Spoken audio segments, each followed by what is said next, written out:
Thiruvananthapuram ചെങ്കലിൽ class മുറിയിൽ വിദ്യാർത്ഥിനിക്ക് പാമ്പുകടിയേറ്റതിൽ school മാനേജ്മെന്റിന് വീഴ്ചയുണ്ടായി എന്ന് പ്രാഥമിക റിപ്പോർട്ട്. വിദ്യാഭ്യാസ ആരോഗ്യ വകുപ്പ് ഉദ്യോഗസ്ഥർ സ്കൂളിൽ പരിശോധന നടത്തി. പാമ്പിന്റെ കടിയേറ്റ നേഹ എന്ന വിദ്യാർത്ഥിനിയുടെ ആരോഗ്യനില തൃപ്തികരമാണ്. ഇന്നലെ ഉച്ചയ്ക്കാണ് ചെങ്കൽ UP സ്കൂളിലെ ക്ലാസ് മുറിയിൽ വെച്ച് 7ാം ക്ലാസ് വിദ്യാർത്ഥിനിക്ക് പാമ്പുകടിയേറ്റത്.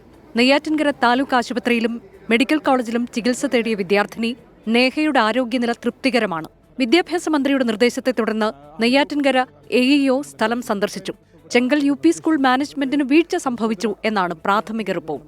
ഈ കാടുകളെല്ലാം ഉണ്ട്, പുറത്ത് ഈ പാമ്പിന് താമസിക്കുന്ന പോലത്തെ സ്ഥലങ്ങൾ ഉണ്ടെന്നാണ് കണ്ടെത്തിയത്. അവിടെ ഇത് പിന്നെ അധിക സ്ഥലം ഈ സ്കൂളിന് കുറച്ച് കുട്ടികളാണ്, 51 കുട്ടികളെന്തോ പഠിക്കുന്ന സ്കൂളാണ്.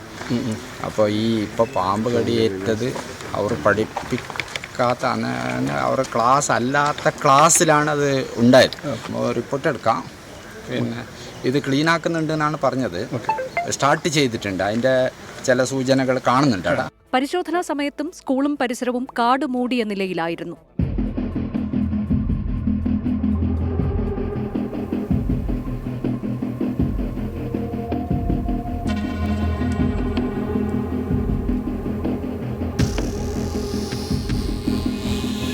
ക്ലാസ് മുറികൾക്കും ശുചിമുറികൾക്കും വേണ്ടത്ര സുരക്ഷിതത്വം ഇല്ലെന്ന് കണ്ടെത്തി. 12 വയസ്സുകാരി നേഹയ്ക്കാണ് ഇന്നലെ ക്രിസ്മസ് ആഘോഷങ്ങൾക്കിടെ പാമ്പുകടിയേറ്റത്. 24 തിരുവനന്തപുരം.